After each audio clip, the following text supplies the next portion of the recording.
you, the viewers, and I will explore areas of our lives to where we can cope with this devastating disease called multiple sclerosis.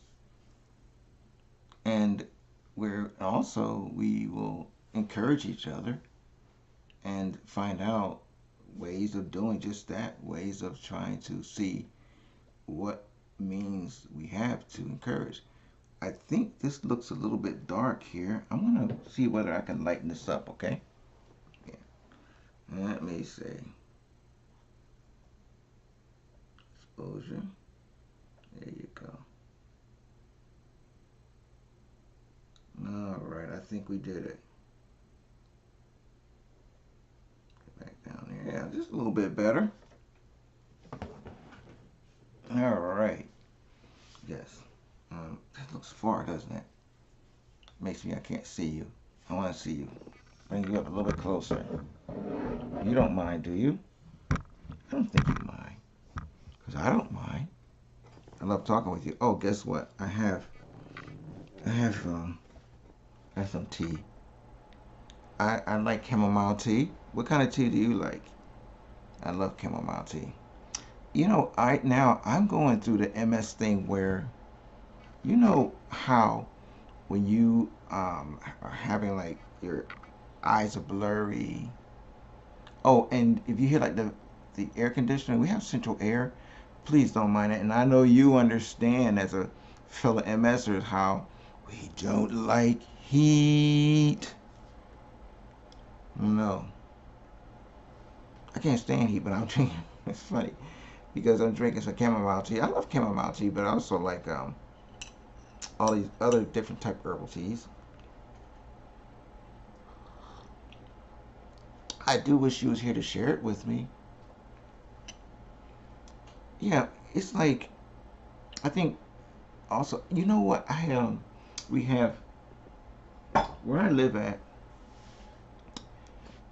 every month we have a wellness committee, a wellness not committee, but wellness program that where people from the local um, students from the local um, university come and they are learning about health in different aspects and variety of methods and means to help society. So they, I guess, part of their studies, they'll come and visit people.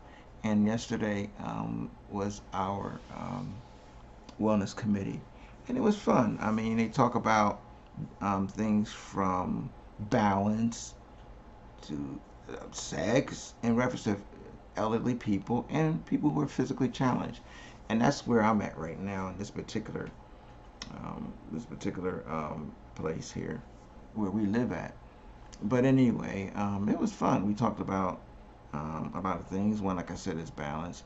Um, when you do eat, it's okay to not necessarily um, worry about eating sweets. And I thought that was interesting. In other words, rewarding yourself with sweets. It's okay to do that. And I do. I hope I don't do it too much. Like I got here. Watch this.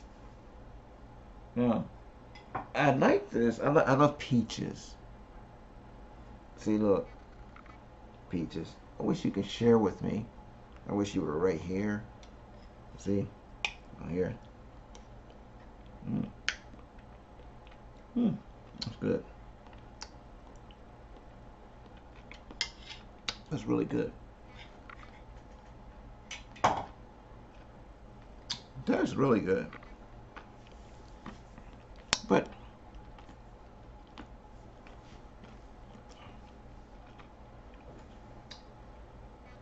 well, I thought I had a napkin, but that's okay. Wait. Hmm. I hope you don't. I won't put this on you. Hmm. But no, I it was nice because one of the things that I really agree with her, what the lady was saying. She was saying that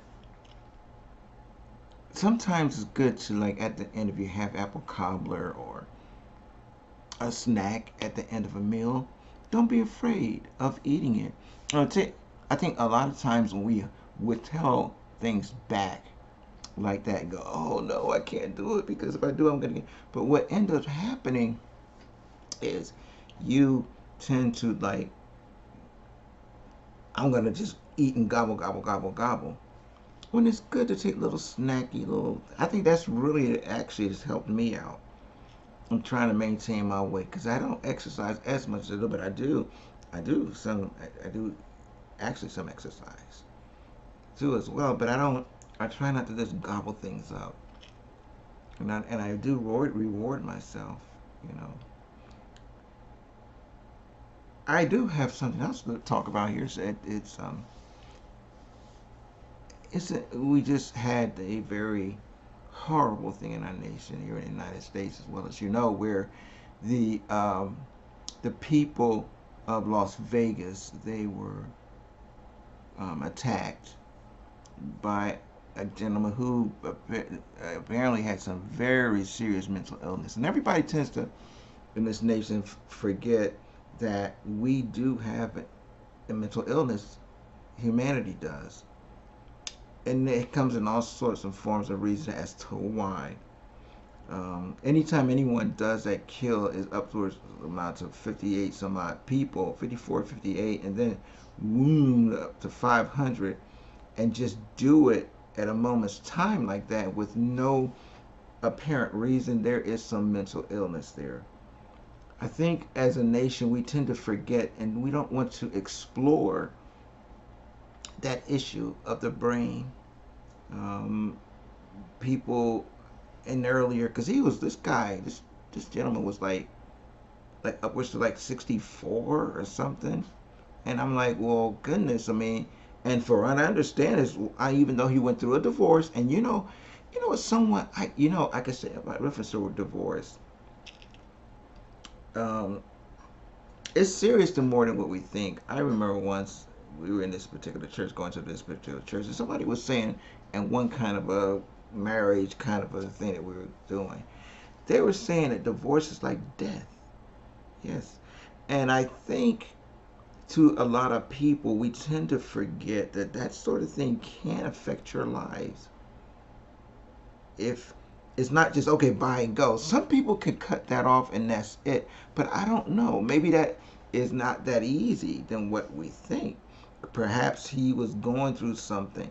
And then there are people who are adding different. I know even our lovely granddaughter was saying that there was a particular person he was waiting to see, and he was trying to target her in the group. I don't know. I just know this. Anytime you cut down people like that, that is definitely a mental illness. What do you do in things like that? With me, I try to get really by myself. And I talk to family, definitely, to others, to my wife and family. I do. That's good for me. And what I do is I go and meditate. I sit back and I meditate. I think about the lost lives. I cry. I let that out. I hope you did something like that, because I mean that really was oh goodness, and an egregious kind of a thing that guy did. I mean that was really some horrible stuff. And so yes, that's what I did. And I what I do, I take out a moment, whether it's days of just I'm grieving. And you say, well, they're not one of my relatives. We don't know that, for one thing. But then also too, if not, they're part of the human family. I'm a humanist, and that means something to me. When someone dies, when a child dies, when somebody's grandparent, somebody's father, poppy, somebody's wife, grandma. You see where I'm going? Somebody's sister, brother, they were gunned down. That means so much, and I know it means so much to you. And I think, you know, either if you want to get with a church group, if that's where you're more into, and just sit there and talk. And I think we as a society need to do that, and also too, we need to take it a little bit further. We need to also address this. There is mental illness in our in our country. I looked it up. I just Googled it, but then I guess people can even look up even further. I found that in this nation of ours, which is about 300, I'd say 340 to 355 million people, out of that group, 18.5% of the people who within our country, which I just told you that amount, it doesn't matter what racial grouping you are, have mental illness. Ooh, that's a lot of people. My goodness, it is not 5%, not 10%, not 15%, but 18.5% of the people in the United States have mental illness. So I think that this nation need to really be focusing on. Is this about MS? No, not necessarily, really. But yeah, I guess it is because you know something. We just because we have multiple sclerosis, that doesn't say that we are immune at all from what goes on to our nation of ours here in the United States. You know, what we do, we go through a lot of stuff, and that was a biggie. That one kind of took me up for a bit. I mean, I think this coming Sunday we go to a Unitarian Universalist church. This coming Sunday, what we're going to be doing is we're going to be grieving, you know, for like a moment of silence kind of thing, and then afterwards it's going to be this big talk, if we want, if you will, you can join in. I think as a nation we should do that. I think families should be talking. I really, really do. Well, tell me what you think. Write it down, if you will. You can write down your feelings on it. I'm not sure when this production is going to go out, but nevertheless, it will be coming out. However, I do want you to just express yourself. I something like that was, like I said, it was horrendous. My goodness. I mean, you know, we were that's not too long ago. Christian and I went on. I'm bending, dropping my head because my back hurt. But we went on a trip to New Orleans, and I was just thinking after that, and it was a group setting. I mean, it was a lot of us, you know, who group. I mean, a lot. But what if something like that happened? It would have happened. It could have happened to anyone else. Well, okay, I'm gonna close, my dear multiple sclerosis friends and my fellow beautiful minds, and always more power to you. Thanks for supporting. I really do appreciate it because I understand. I do. My goodness, I know what you're going through. Like right now, I think I told you earlier, I'm having this. That my just like this weakness thing, and then my eyes are kind of like dim. So if I keep going like this, like if I keep going like this, that's what's going on. I like trying to. What's this? And you ever had like this crusty stuff? It's like late at night or something. I still got this, but nevertheless. But thank you, my dear friends. And if you're looking at this from YouTube and you like what you see, thumbs up for me. Um, I would really appreciate also to go ahead and subscribe. That's right. That's right. I would love that. That would be great support. And again, thank you for listening. Write down some stuff. If it's just things I need to improve on or anything like that, do it. Anything you want to talk about? Yes, that would be a good one. Things you want to hear, go ahead and do that for us. We would really like that.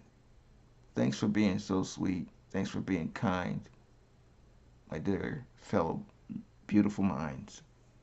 Thank you. Bye for now. She'll be right back. We'll be back. Wait, I gotta do this. I can't see where to press that button here.